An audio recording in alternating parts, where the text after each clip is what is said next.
There's one thing for sure, when I go on about cars having an attack on the senses, yeah, this is gonna.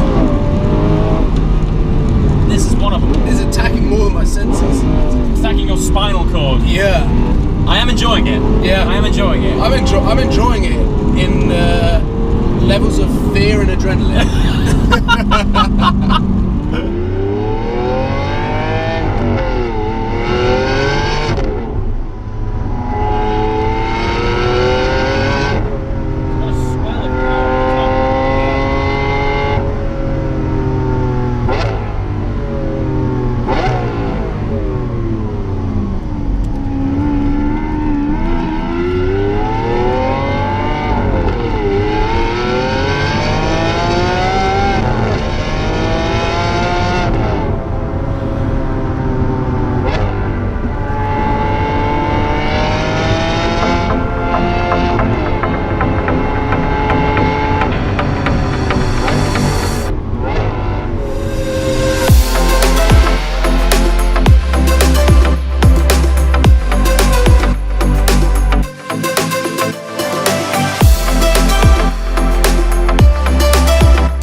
Entirely expect this morning. This is quite a special situation to be in. It is. Eh? So it has standard exhaust, but Alex, the guy who owns it, has lowered it somewhat and changed the camber slightly because he said front end turn-in wasn't up to scratch. So He knows what he's talking. he knows what he's talking about. Look at the doors. I mean, look, it's just already a sense of occasion just being in it. That, for example.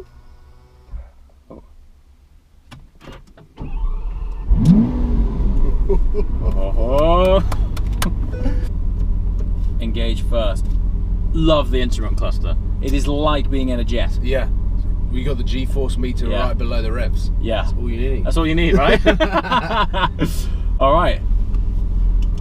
Handbrake off. This is it. We're going. First drive in an Aventador Super Veloce. Having worse days. The owner's like, give it some. I'm like, whoa, it's my first 100 yards in the car. Don't want to take it. Can you imagine if you launched it out of here?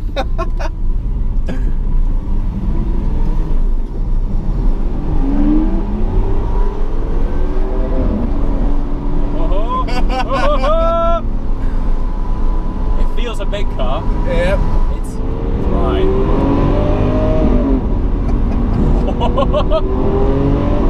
How different is it to the LT? It's so different. It's so different. It's so different to the Hurricane. Oh, bro. Do you know what? It's more refined than I thought it would be. Yeah? Because from the stuff you hear is like agricultural and it's nice. I think it is to journalists that are blessed with driving a new supercar every week. True, yeah.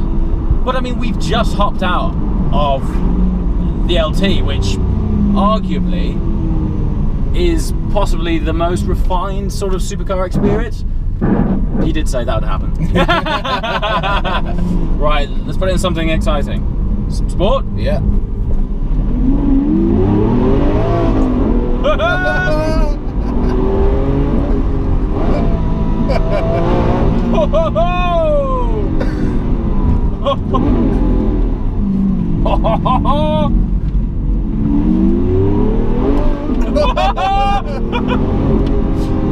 Oh, the power delivery is totally different.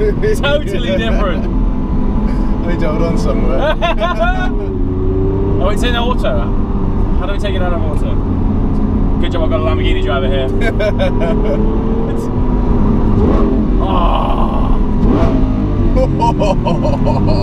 Oh, mate. This might turn out quite expensive. It's not as desperately compromised as I thought it might be. Put it in ridiculous mode. Uh-oh. Same, yeah.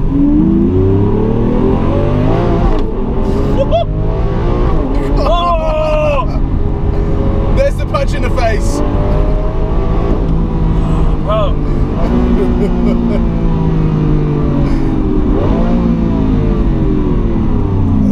noise is so intoxicating. It just smothers you.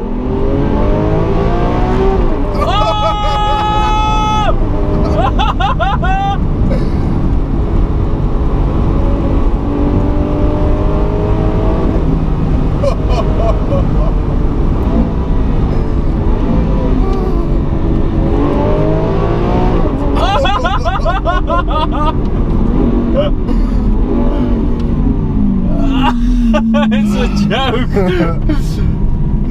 So, what I would say is the first thing I'm quite happy about is that the way it actually feels Through the steering isn't as disconnected as I thought it would be, considering its size. Yeah. But it doesn't feel a big heavy tank, and that road's quite tight and twisty.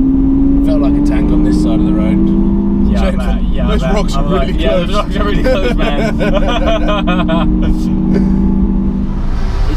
It's only when you really get up it in Corsa, it does feel like I've been hit in the back of the head with a shovel. I mean, it is aggressive, isn't it? Yeah, it is aggressive.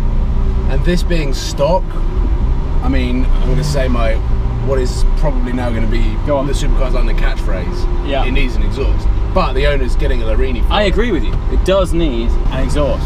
I think, is that because we're so used to hearing Aventadors with exhausts?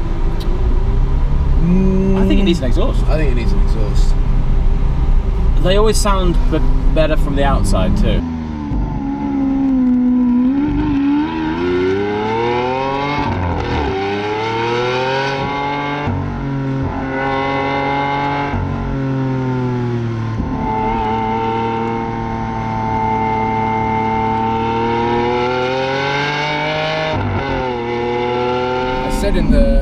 We said in my last vlog, I hope it's my last vlog depending on when this video goes live, that we should all go and get 458s. Yeah, straight through. And then mod them how we want and then show them all at the same time. Why don't we do that with Aventadors?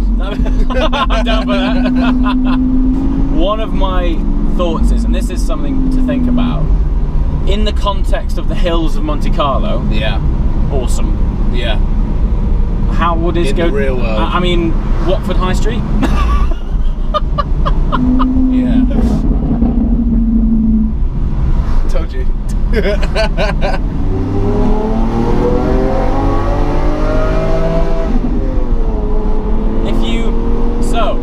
Interesting thing here. My very first Audi R8 had the R-tronic gearbox. Yeah. And it was smoother when you did a slight lift and then change. Just like that. Yeah. It's almost indecipherable if you lift, but as a result, it's more of an automated manual, almost. Yeah, you have to think more when you drive. The downshifts are beautiful. Yeah. They are really, really nice.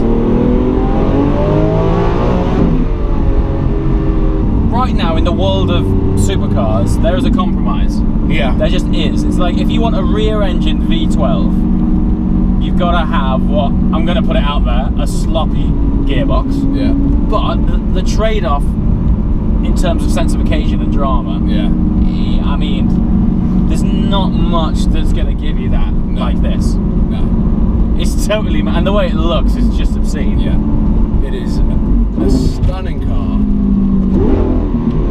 Sounds amazing. What is that? It's a phenomenal engine. But the gearbox is a bit sloppy. But you're coming out of an LT where McLaren meticulously designed every feature of that car to be as fast and precision as possible.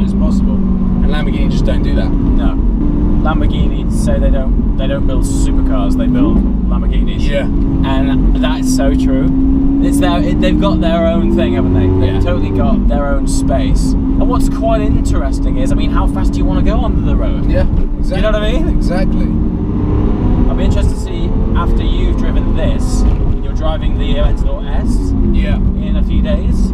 Be interesting to hear your thoughts on it. Hopefully it's got slightly softer suspension. This is pretty stiff, right? Yeah. I think. In my peripheral vision, I can see you bouncing around all over the place. Now you're like...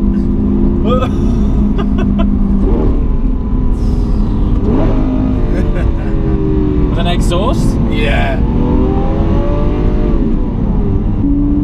I'm still adapting to how wide this thing is.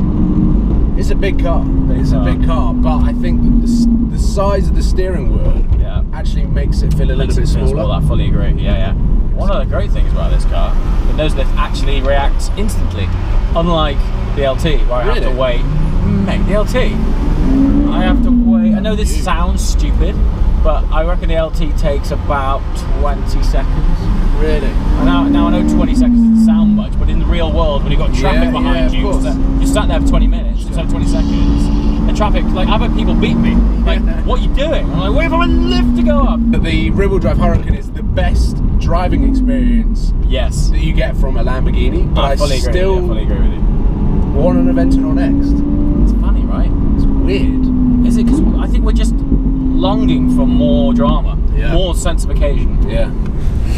So, forgive the really strange transition to the back of a C-Class, but we are we're now on our way to the airport. Yeah. That drive just so happened to be one that we managed to squeeze in last minute. What do you think? What do you think? I mean, so the Aventador SV previous experiences of mine have been in and around central London. Okay. That car is a completely different beast. Well, we essentially just drove it in paradise. Exactly.